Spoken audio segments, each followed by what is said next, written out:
Hey, welcome to the webinar. It's great to have you with us today. We're going to spend a couple of minutes giving people the opportunity to just get logged in, get settled, grab that cup of tea, whatever you need, or a cup of coffee if that's your preference. Just get comfortable, ready for tonight's webinar. Just in case you found yourself in the wrong place, this is how to find your ideal clients on LinkedIn. This is something that's presented by OxLEP, and ourselves will be presenting it tonight. So, as you're getting settled, as everyone's just logging in now, do me a favor, drop your name and where you're watching from in the chat. It'd be great to see where people are coming from. Of course, this webinar tonight is targeted at the Oxfordshire area as it's sponsored by OxLEP. I'll talk a little bit about that in a few minutes. But we know what it's like with all of these webinars. You signed up for this weeks ago, you've lost the link, you're now running around, and of course I'm talking about all the people who are just right now typing frantically into their keyboards to get logged in to the webinar tonight. It happens on every webinar that we do, so we're not strangers to it. That's why we build in a couple of minutes at the beginning. So, if you're in that position where you just think, I really need a cup of tea, now's the time to run off. You've got just a minute or so to run off, get that kettle on very quickly. Although if you've got a kettle that can boil in a minute, tell me which one it is. But get that drink, let's get settled, and then we'll get into it. Okay, I can see that there are people starting to log in. There's one or two coming through now, and that's really good. It's really, really good. Excellent. I don't know about anybody else, but my throat's been a little bit dry lately. So I'm just going to take an opportunity to have a drink while you're making your cup of tea, and then we'll get started.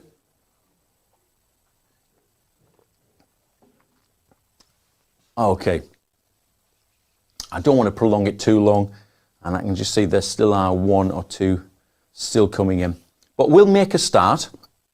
I'm sure they won't miss too much at the very beginning if people are joining. So as I mentioned, this is how to find your ideal clients on LinkedIn. Just to introduce myself formally, I'm Terry Heath, Chief Operating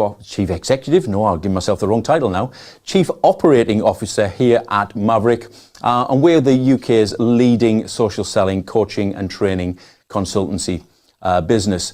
We've been established for a number of years now working in this space, and we've had the pleasure of working with OxLEP, a great organisation, and this whole webinar tonight is sponsored by them, and this is aimed at the Oxfordshire area. If you've joined us and you're from outside of Oxfordshire area, don't worry about it. You're absolutely fine to join us tonight. But we're aiming at that area specifically as we work with OxLEP, an organisation, as I said, we worked with for many years. We've done lots of webinars, we've done the in-person training events as well. And it's been great to meet a bunch of business people from that region and talk with them and help them to build and grow their business, specifically for us in the area of the social selling, how to use platforms like Facebook and Instagram and LinkedIn particularly. It's been our privilege to work with OxLEP to do that. Now, before I move on, if you've never visited OxLEP's website, it's there on screen. But I just want to mention their peer networks. Peer Networks is a great initiative that's been set out. Now, this is done by various local enterprises across the whole of England, and I believe Wales as well. And you will find through Peer Networks a gathering of people in your local area with shared interests, obviously in business, people who've been where you're trying to go, people who can inspire you, encourage you, people you can lean on for advice, sounding boards. We all know what it's like in business. You can sometimes become a lonely existence. You just need somebody to bounce ideas off, suggestions off. Peer Networks gives you all that and so much more. If you've never come across Peer Networks, there's a web address there on screen. Feel free, have a look, check them out, go and have a look what else is available on the OxLEP business website. And you'll find that there's great resource available to you to help you just grow and establish your business. Particularly if you're a startup, I do know that they have a lot of startup tools and resources available, as well as right up to enterprise level to help you build and strengthen your company. So that is OxLEP, and we're proud to be working with them at this moment in time. Okay. So back onto our topic tonight, how to find your ideal clients on LinkedIn. Well, the first thing you need to know about LinkedIn, it is an absolutely humongous platform now. Recent figures released, 774 million people are on this platform across 200 countries and territories. It is now the world's largest B2B platform, without a doubt. Mainly used people recruiting, people establishing themselves with a leading voice, people looking for lead generation, and there's one other that's slipped my mind right now and I can't think what it is. But there's 4 main categories of people on this platform, but it's business focused. Now, if you're looking, how do I find my ideal clients? When you look at a figure like 774 million, you might as well use the term looking for a needle in a haystack, because that's what it can feel like. But hopefully what I show you tonight will help you use the tools available on LinkedIn to narrow down the audience size so you're starting to look at your ideal clients. Now, before I go any further, there is something vitally important that you must know before we go any further. Who is your ideal client? This is something very common that we come up against at Maverick as we do consultancy with various companies. They'll tell us how fantastic their products are or their services are and how long they've been going as a company and the feedback that they've had from previous clients. But when we ask them, who is your ideal client? Who are those people you want to have a business conversation with? That their responses vary from anything from, well, anybody who is interested in what we do. Yeah, but you need to know who that is, because who are you going to talk to? Who you're approaching? Who are you targeting? Who are the audience that you need to get in front of? If you don't know who they are, you end up with, and this is a common mistake on LinkedIn, is where your approach is a scattergun approach. So you put out messaging far and wide to anybody that'll listen in the hope that they bite and come back to you and they're showing their interest to you and therefore they become a prospect. Poor strategy. It's got about a 1% success rate if you want to do it that way. Flip it the other way around, it's a 99% failure rate. Why would you use a strategy like that? You want to be targeted. You need to understand who your ideal client is. Create a persona of who that individual is. And almost in your messaging, your content, that's who you're talking to. You know how to position yourself, what type of content you do, because you know who it is you want to talk to. You know who your ideal client is. And you're going to have to take in a number of factors. So one of the things is function. What function does that individual do? Now, depending on your product and service, it could be anything from sales, marketing, IT, HR, and the list goes on and on and on. But you need to know, what is the function within any business this person performs that you should be talking to? What about seniority? Are you wanting to talk to the person right at the top, the CEO, the director levels, or is your pitch and your product more suited to going in at the managerial level or the team leader level, whatever it may be?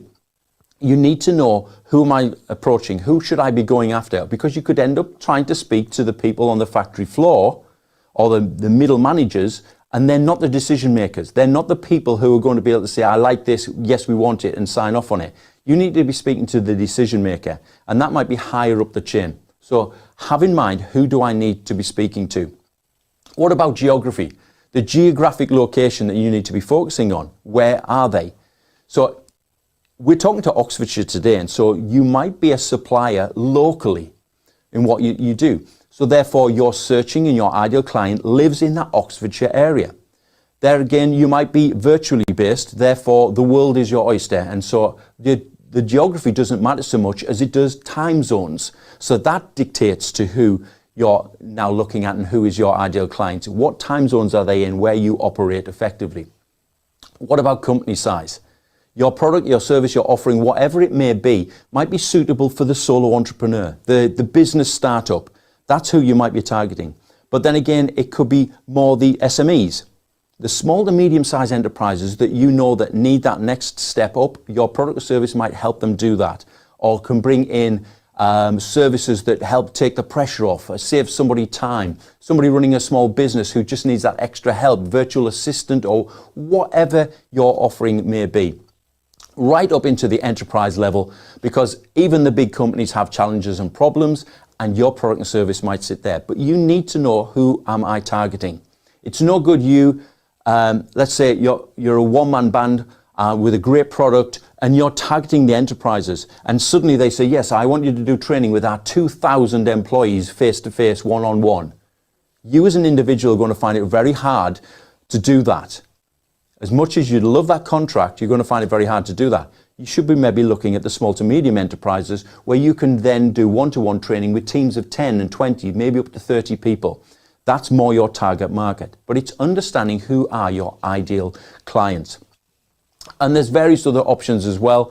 What I will say at this point is if you need help with this area, help just defining who is my ideal client, what sort of content should I use, what is the language, what are the problems, the issues that they have that I can address. We've got a document called the One Client Profile, which we're more than happy to share with you. It's free of charge. Just contact us at hi@maverick.co.uk. Just be careful how you spell Maverick because it's a little bit unusual.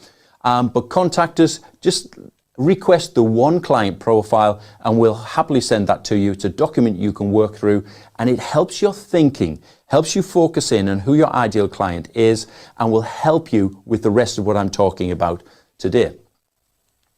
So, finding your ideal clients. Well, there's two options. You will find them or they will find you. And I'm going to talk about both of those aspects. The first one obviously we'll start with is you finding them. So there's various ways of doing that. The one that is most common is that people are on LinkedIn, the free version. They don't have any subscription. And so you've got various tools available to you. Let me just demonstrate. I'll just find my LinkedIn. And if we just go to the home button here, I can put in a search term at the top. Let's say accountant. Accountant. So I just put the word in accountant. And this is in the free version. And now LinkedIn is looking through and it's wanting me to define now, where do you want us to look for that? On people's accounts, in services, jobs, events, groups, wherever. Obviously in this one, I'm looking for individuals. So I'm looking for people with the term accountant on their profile somewhere. As you can see, it's just brought up there, 7.5 million results. There's not a chance that I can work through 7.5 million. So I need to define it. Obviously, the next one along is very simple, your connections. So if you didn't know, on LinkedIn, there are 3 levels of connections. First degree connections, they are the people that you are directly connected to. When you check my network, that's the list of people that you are connected to, known as your first degree connections.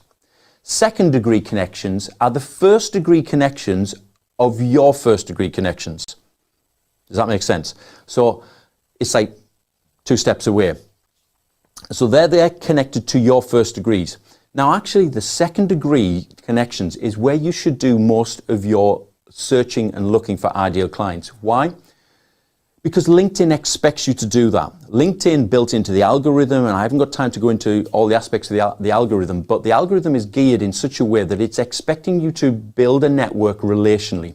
Therefore, you would work through your first degree network to meet other people or to be introduced to other people. And that's how it's looking for you. What you will find is if you start then focusing on third degree people, these are the people way past your first and their firsts or your seconds outside of that network area, third degrees.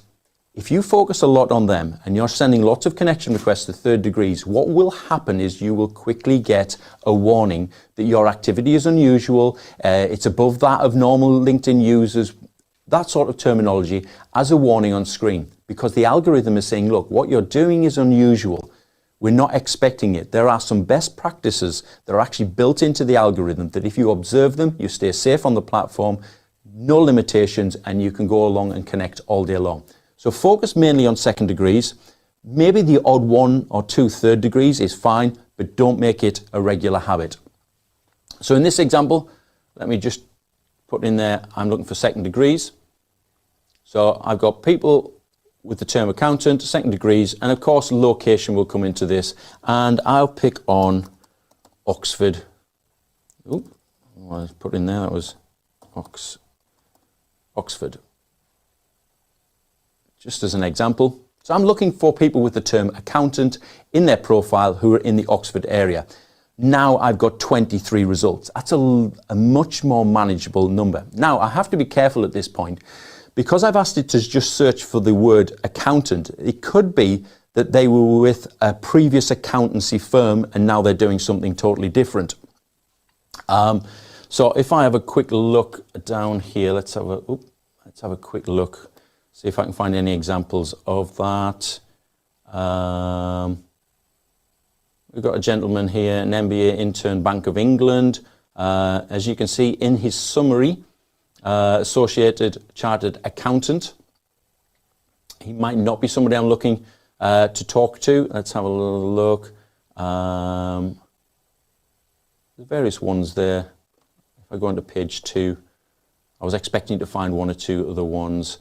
There we go, there's Ben Knighton. He's now retired. So he's probably not a prospect for me. If he's already retired, my product or service is probably going to be no good to him anymore.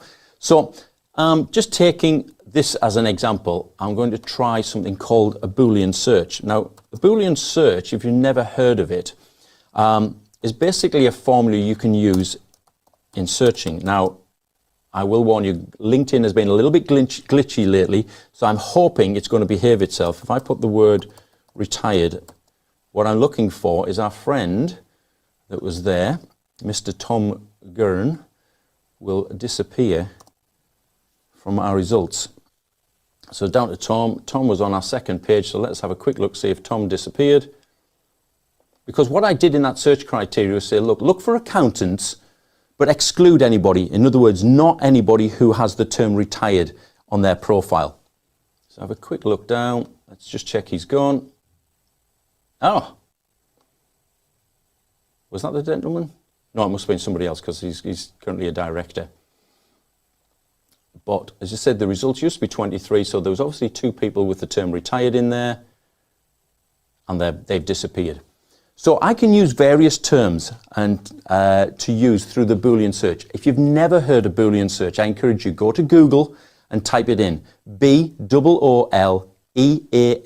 Boolean, and search it up. You'll find on Google there's a very simple explanation of how it works and how you use the terms of and, or, and not, and how you can link words together, even phrases together in the search, and it helps to create a much more defined search on the free version of LinkedIn rather than just relying on the simple filters that you have. Because if I show you all the filters that you've got available, you'll see that there just aren't very many. Searching people by their past company, you might want that. The school that they went to, it's unlikely. Industry is a useful one. Whether their profile is in English, it may be irrelevant if you're just looking at Oxfordshire area. But you're very limited on the filters you've got available to you on the free version. I'm not going to go into it tonight, but Sales Navigator, if you've got a subscription on Sales Navigator, you already know that there are a multitude of fields and filters available on that platform that help really define your search. And once you've searched and got your ideal clients identified, you can cherry pick the individuals that you'd like to build a relationship with and create lead lists. As I said, I'm not going to go into Sales Navigator tonight because that's a separate session we're doing in a few weeks. So if you're interested in finding out how to use Sales Navigator for business development, then look out for that on the OxLEP Eventbrite page or their company page and get registered for that one. So use the tools that are available to you to search on LinkedIn. Define your lists down, get it down to a reasonable number. Now, a reasonable number of people, let's say I want to identify, would be 50 maximum. 50 individuals that I've identified who fit my ideal client profile that I now want to go and build a relationship with the goal of getting to a business conversation. And now that's about a reasonable amount of people to work through, just visiting their profile, getting to know who they are, learning about them, before I even send a connection request. At the end of this, I'm going to show you a process called the 7 steps of social selling that helps tie all this together and is a simple process to how you can build relationship and why you should do it in this way to stay safe with the algorithm on LinkedIn as well. So let me just flick back. So the different ways that you can look for your ideal client on LinkedIn is obviously through the LinkedIn free search. Use the Boolean search, as I've mentioned a few times. Sales Navigator, if you've got the access to it, then use that tool. Go and search, come to our webinar in a few weeks' time and we'll show you how to really make the most of Sales Navigator. But also you can hunt in LinkedIn groups or LinkedIn events. What do I mean by that? Well, Obviously, there are groups on LinkedIn. Let me use again the term accountant. Oops. I could use accountant, accountancy, various terms. I'll use that one for, oh, sorry, I need to, just let me copy and paste that. I need to clear the filters. Accountant, and change that from people to groups. Now, why am I looking for groups with the term accountant in? Because if I can find local groups, or I can find national groups of accountants, people that are relevant to me, because my product or my service is actually applicable to accountants. So I want to find groups of accountants who are gathered in one place, and a LinkedIn group is a good place for that. People who are gathered around the topic of accountancy, that are there to share ideas, learn things, they're my target audience. So by joining a group, I then now have access to a bunch of people I already know who may be interested in what I have to offer. So I join the group. Once I'm in there, I get access to see who all the other members are. And again, I can start to cherry pick my way through, learning who they are, identify them, seeing if they match up to my ideal client profile, and then I can start building relationships with them. LinkedIn events are very similar as well. Go and find LinkedIn events. Let me just see if, I've never searched accountant on events, but here we go. There seem to be a bunch of them. Let me just do a refresh. So people around auditing, effective risk-based auditing, various things there. Again, you have to do a little bit of research and check out some of the groups, because of course we're looking at groups and events that don't have a geographical tag. So they may be in the US, they could be in Europe somewhere, but you're looking for the ones local to you or in the UK. You're looking for the clients that fit your ideal profile. When you find those groups, jump into them, join them, get access to that list of people who are there around that topic, then you can start to build relationships. It's a quick way of finding your ideal clients who are gathered around the topic or principle that you know that you can service through your business. Okay, so one other one. So just to recap, we've got the LinkedIn free version, use the search options. Sales Navigator is a far better, more defined search tool. Then you can hunt in the LinkedIn groups and events to do that as well, getting people who are gathered around a topic that you can speak into. Then there's competitors' connections. And what do I mean by that? Again, I need to go back to LinkedIn for this. If I go and find an individual, when you visit somebody's profile, and I'm just looking for an example here, because she shares my first name as her last name, I'll pick on Gillian, and she has, I can see it already. Just where my mouse is circling there, you can see 87 connections are highlighted in blue. If it's highlighted on blue on LinkedIn, it's a clickable field. So just by simply clicking into it, it's now showing me Gillian's connections. So if she was my competitor, all I need to do, change the setting from first degrees, I'm not interested in first degrees because I'm already connected to them, show me the results. So her 87, and she has very, very small network, there are people with hundreds if not thousands, I can see 86 of those connections. If she's my competitor, I could potentially be looking at her prospects or her current or previous clients.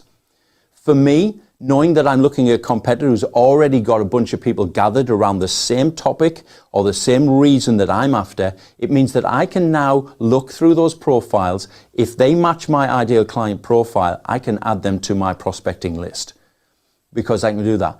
What will happen for Gillian is 3 months down the line, she'll be wondering why she's no longer talking to that individual. That's because you're talking to them and you're now closing the deal with them because you've had the opportunity to share your value proposition and why it's much better for them to work with you than anybody else. Because of course you're the best person to work with, but you've got to get in front of those ideal clients first. And so that's a great way of doing it. I didn't tell you that one. It's a bit of a sneaky one, you know, snooping in on your competitors. But let's be honest, they will be gathered around people who are on the topic or they have the problems and issues that you can solve with your product, service and offering. Okay, so free LinkedIn, Sales Navigator, hunt in the LinkedIn groups, hunt on the LinkedIn events and competitors connections. All viable areas and places to go and look for your ideal clients. Now, one of the things you need to understand in the process of you identifying who you'd like to talk to, you're going to want to send out connection requests. LinkedIn, a few months ago, made a change to the platform where you can no longer just throw out an endless amount of connection requests. You're limited to 100 connection requests per week, which actually doesn't sound, actually sounds quite a lot. If you think in reasonable, that's 400 a month on average.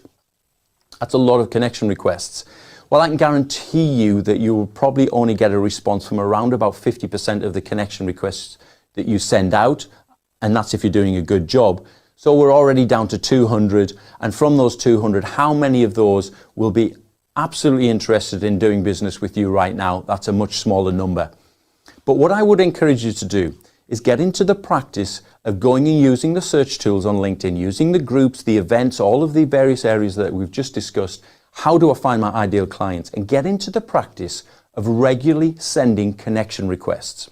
You've got 100 a week, 20 a day. Believe me, 20 a day connection requests, if you're identifying the right people, won't take you very long at all. But what you're doing is building a network of individuals who are your potential clients of the future.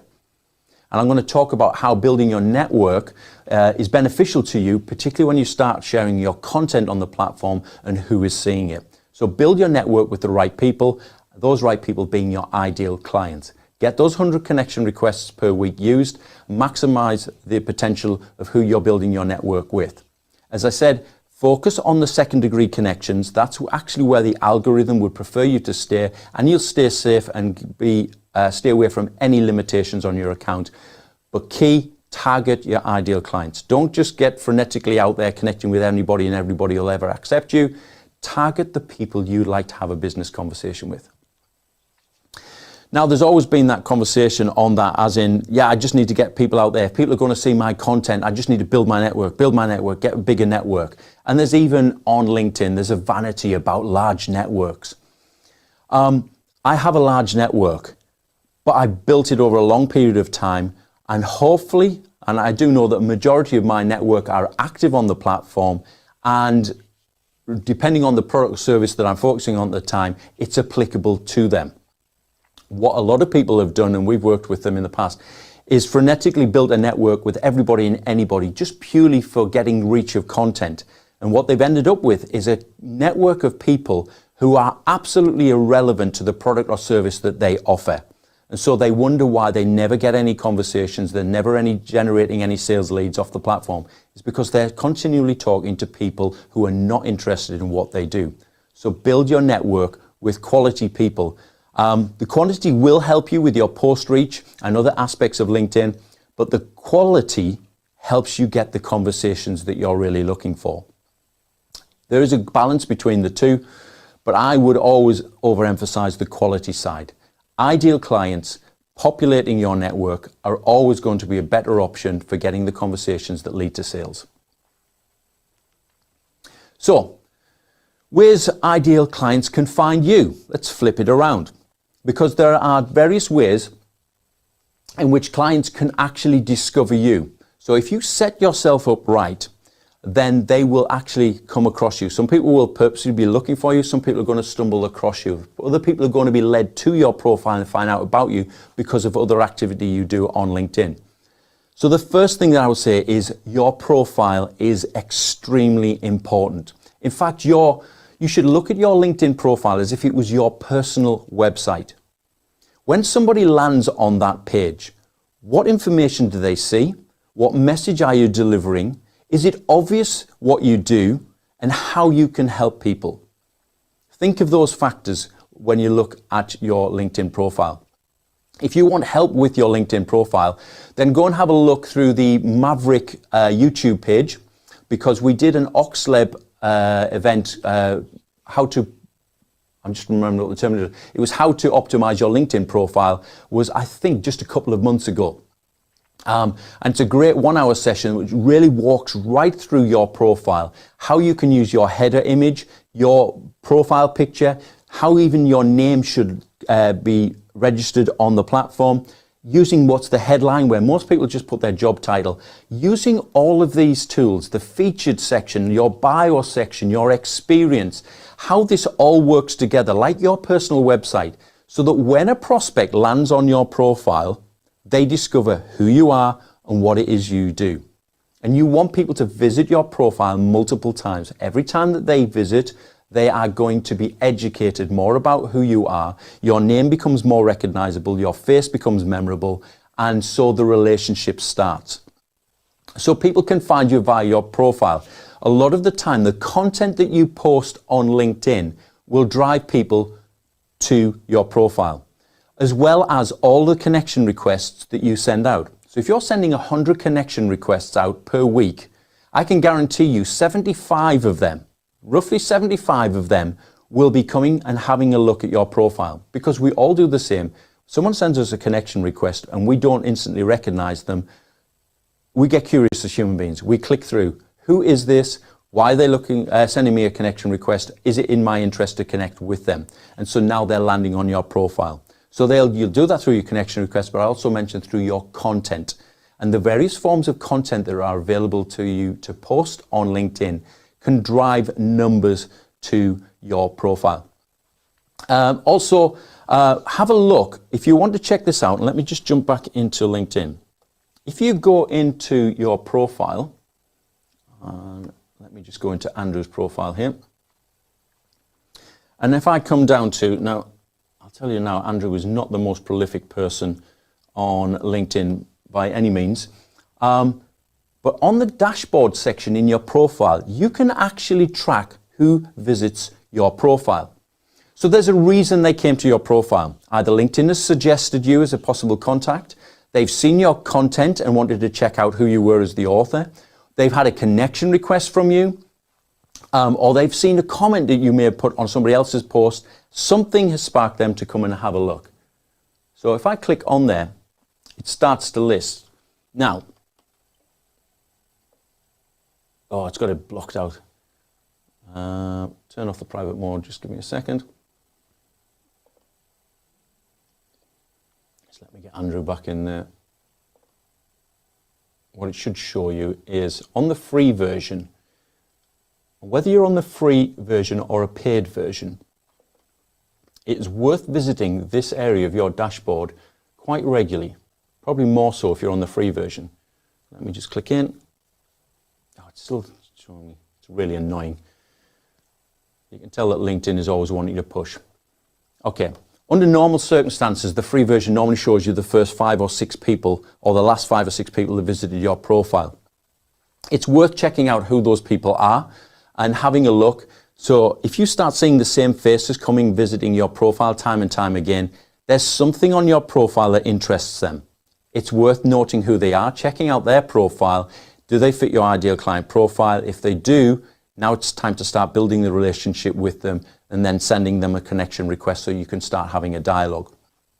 If you are on a paid subscription, you will find that you can scroll back weeks, if not even months, and you can track individuals. I do this all the time on my own, where I can see, if I have a habit of going in each day and I'll look who's visiting my profile. Over a whole month, I may get 3,000 to 4,000 people that visit my profile on average. And so by going in daily, I start to recognize familiar faces I saw the day before or a couple of days before. When I've seen them 2, 3 times visiting my profile, I then are taking interest. Who are they? Something on my profile has caught their attention. Maybe it be my content, or there's something in my featured section. Something's caught their attention. So potentially they could be an ideal client for me. So I'm going to go and find out who they are. And if they fit that profile, I'm then going to start building a relationship and send that connection request with them. So use that option to look through. Oh, let me go back, as well as, let me go back very quickly. Have a look in your search appearances as well. In the search appearances, you won't get to see who the individual is. Oh, what's it doing now? This is me being clumsy fingers.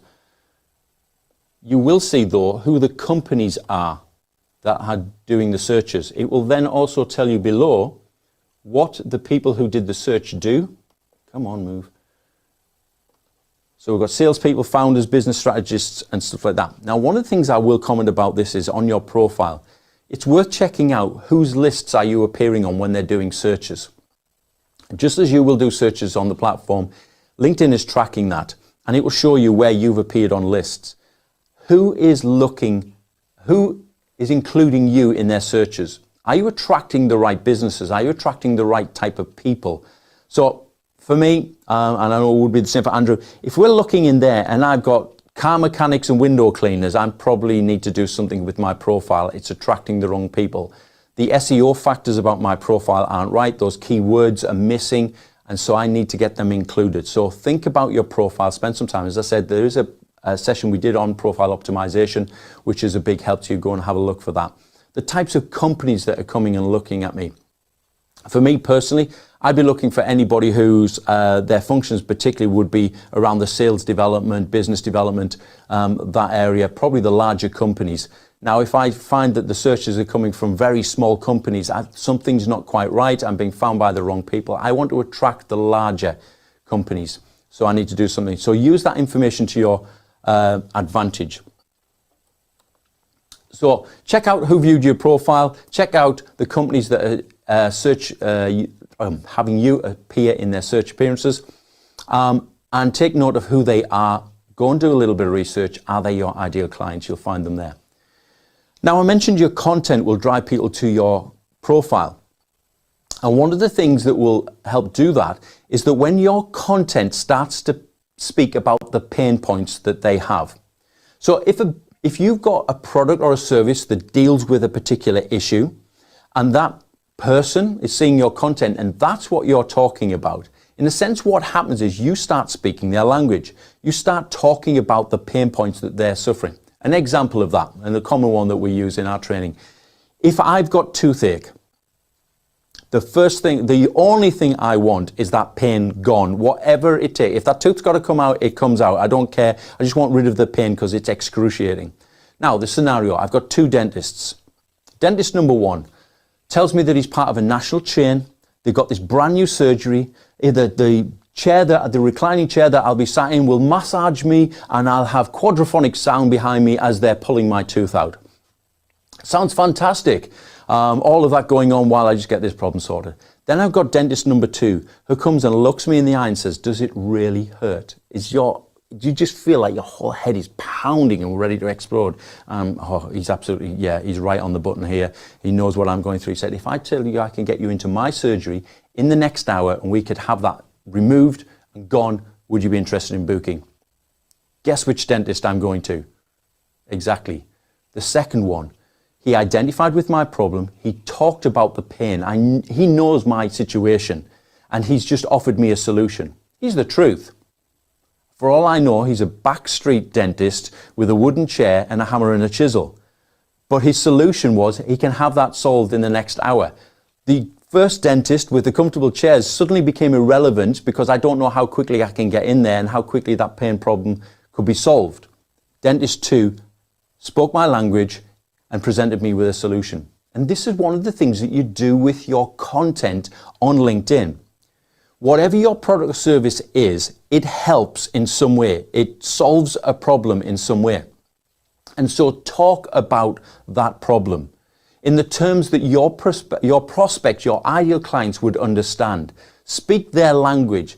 Talk about how it influences their business. Talk about how the effect it has on them personally. Let them self-identify with what you're talking about to the point that mentally they're saying, yeah, that's me.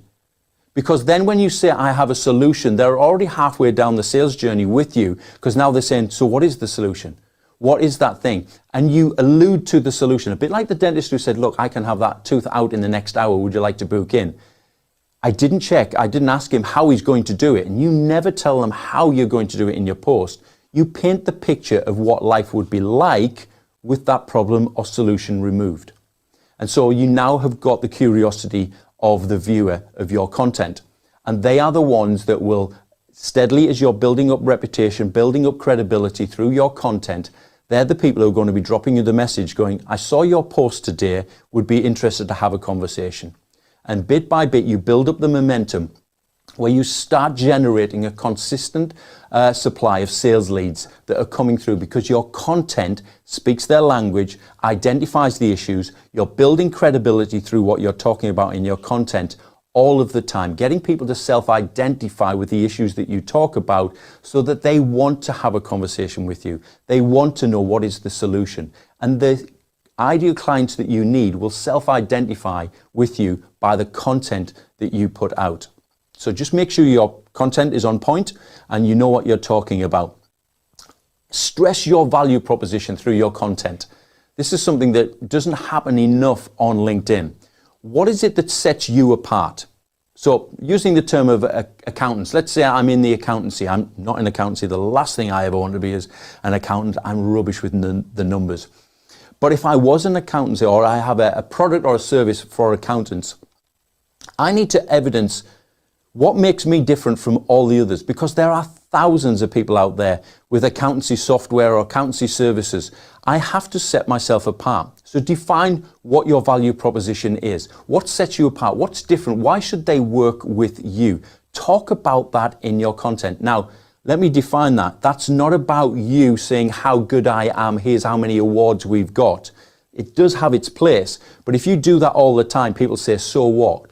It's because you don't, they have no reason to listen to you if you just talk about how good you are. What they will listen to is when they say, I have a solution for your problem. That's when they start listening. When you offer some value to that individual, they listen to you and take notice. And so this is what you want to do. This is how you position yourself with content on the platform. Now, I must get off that point because I could get into a whole other content webinar. But one of the things I do want to mention is LinkedIn polls. You're probably fed up of seeing them on LinkedIn, because if your feed is anything like mine, it seems like every third or fourth post that is in my feed is another poll. Well, they could be a little bit annoying, especially those people who put up polls that say, are you fed up of seeing more LinkedIn polls, yes or no? Don't waste your time doing that.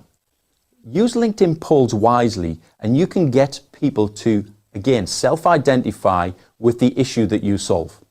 So from our side here at Maverick, we specialize in social selling. Is social selling part of your business strategy, and have you been successful with it? And the answers that I will give is, yes, we've been quite successful. It's been okay. No, we've really struggled with it. Tried it and it totally failed.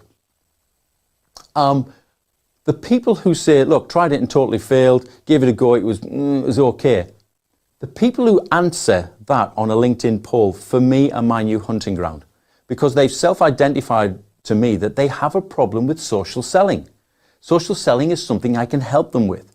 So on the back of that poll, I now have a new list of prospects that I can now contact and say, hey, just wanted to reach out. I noticed you commented on my poll and your answer you gave was this. I'd love to have a conversation with you because I think I can really help. There's no obligation here, no cost to this, whatever. It's just a simple conversation. Would you be interested? It's a simple yes or no. I'm offering free help. I would then progress the conversation. Look, I've got a free ebook or I've got a PDF that would help you. Can I give you a couple of tips about your own personal LinkedIn profile that would really help? Maybe jump them onto a call and say, look, can I just spend 10 minutes with you on your LinkedIn profile and I'll show you a couple of things that will really make a big difference. And I'm adding value. It's low cost to me. It's 10, 15 minutes of my time, but I'm adding value and evidencing my expertise to them all the time. And that all can come from a LinkedIn poll. You can tell I do this quite regularly, and it's how we generate a lot of leads here at Maverick. So use the LinkedIn polls, use your content wisely in how you generate people to come and check out who you are, come and find out who you are, people to self-identify themselves as ideal clients. Okay, I did say at the end I was going to share a process called the 7 steps of social selling. We've been using this process at Maverick for probably coming up at least 2 years, if not more. And it came out of our own experience, our trial and error, what we were doing on LinkedIn, what worked, what didn't work. And what we discovered was you can't do what you see a lot of on LinkedIn, which is people throw out a cold connection request, hoping someone accepts it. And at the moment you accept it, they send you War and Peace sales pitch as if you're going to buy from them straight away. And you're still at that point of learning their first name. It just doesn't work. It's that spray and pray tactic which has about a 1% success rate. Why would you use a strategy like that? What you need is a structure that helps you in the whole area and arena of social selling, that takes you from, and you have to accept this, when you start with a prospect, you're most likely starting from a point where the ideal client that you'd like to have a business conversation has no idea that you exist. So you have to introduce yourself. You have to create awareness that you actually exist on this planet. Then you have to spark curiosity about what it is that you do. And this is what's happening in step 1 and step 2. You need to be interacting with people's profiles. And I mentioned earlier that there are best practices built into the LinkedIn algorithm, and this is one of the areas. The algorithm will track your interactions with a person's profile.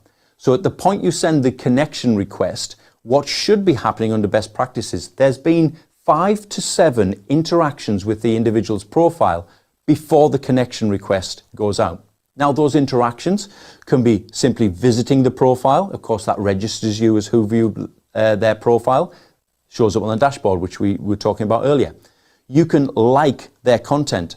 You can comment on their content. And you can choose to follow them before you connect with them. Following just means LinkedIn will show you their content. But what is happening on each one of those steps is you show up in their notification feed. And what you're looking to do with those 5 to 7 interactions before you send a connection request is populate that notification feed with your face and your name that follows you everywhere on LinkedIn. Every time you like, face and name. Every time you comment, face and name. When I follow, face and name. If I visit their profile, I'm in that who viewed your profile multiple times. You want them to get used to seeing your face and your name, to the point that they get curious, who is this that is liking my content, commenting and visiting my profile? Then what they'll do, because we're all human beings and we're instinctively a little bit curious and nosy, we'll go and click on the profile and have a look. That's exactly what you want to happen. Drive them to your profile. Now they're seeing a bigger picture of who you are. They can discover, if you're part of a large business, they're discovering you're not just the one-man band in a back bedroom. There's actually a whole team around you and what you do. They're building up a picture of who you are.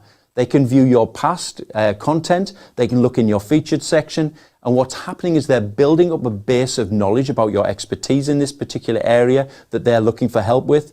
Your featured section can have reviews in there, feedback from clients, white papers, case studies, all of those sort of things that just builds up that trust element that gets that person to decide, okay, I think I want to connect, and I think a conversation is probably merited at this point.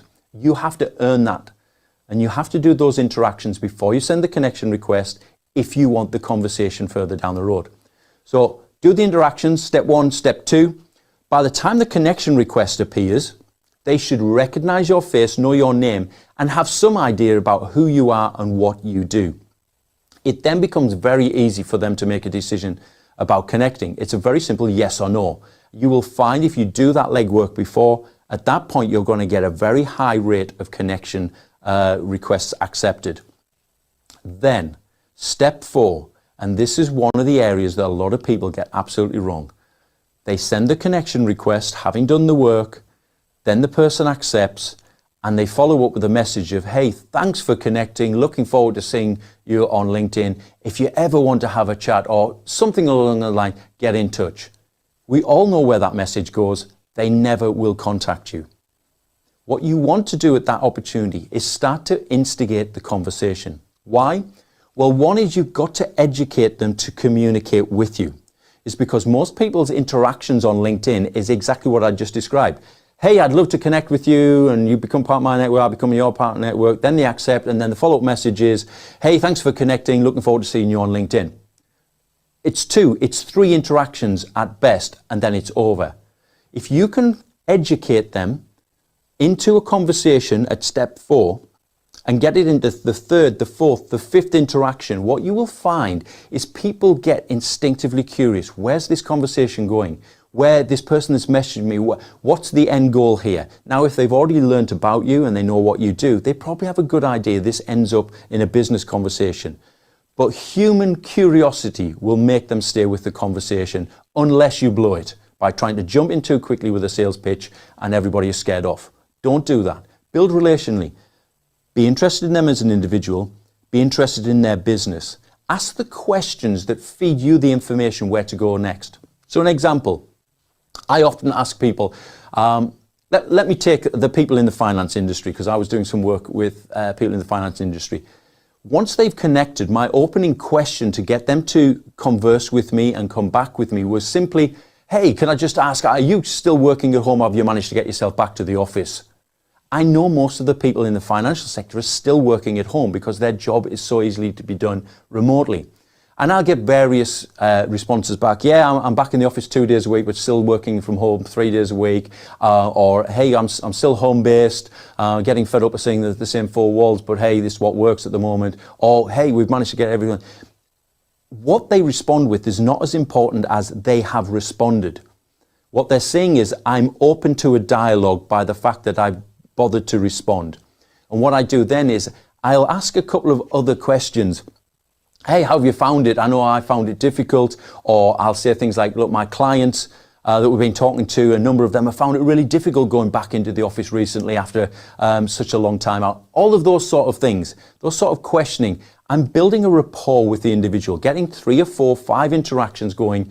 Then I'll start leaning in a little bit. So tell me a bit more about your business. I can see it's on your profile, blah, blah, blah. Everybody wants to talk about their business. Particularly if you're looking at the solo entrepreneurs and small businesses, they all want to tell you about their business because they think they can sell to you. So use that to your advantage. Then ask the leading questions that start to lean in towards your product, your service, your offering.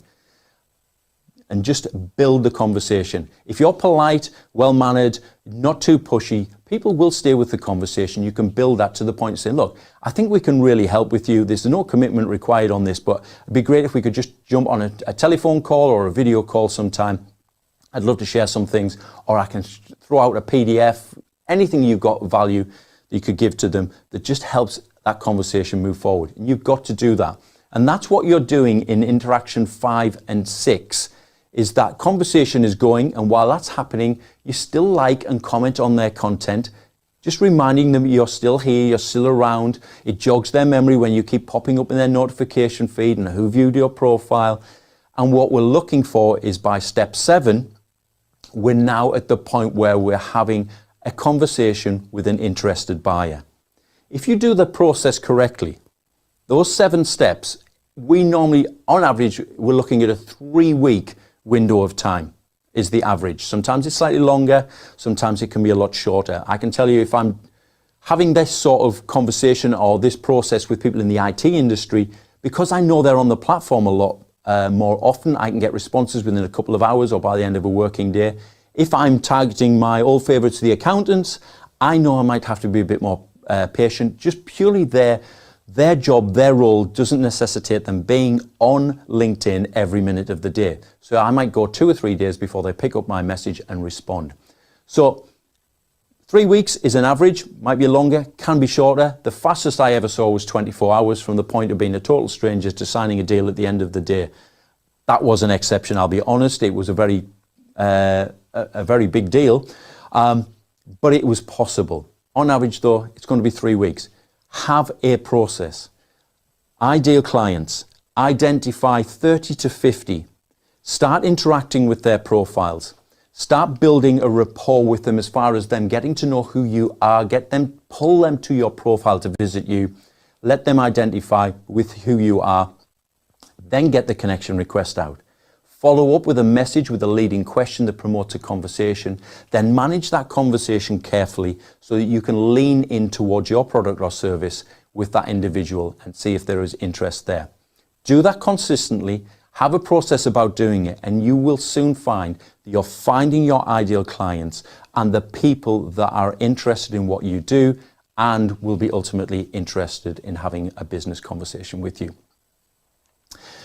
Hopefully that's been very helpful for you tonight. Do forgive me, I haven't answered any of the questions that have popped up in the chat, but if you want to have any question answered, please come and find me, Terry Heath, on LinkedIn. I'm more than happy to connect with you and answer any questions, or you can get in touch with us at hi@maverick.co.uk. And again, don't forget the one client profile, we'll happily send that to you.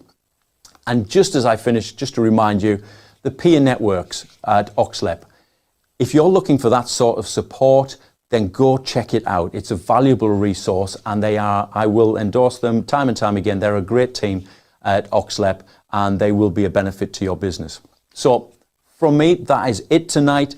Hopefully you're taking away a lot of information that is useful to you. Come and track me down on LinkedIn anytime. I'm more than happy to answer questions and help where I can. But for now, that's it. Enjoy the rest of your night, and we'll see you.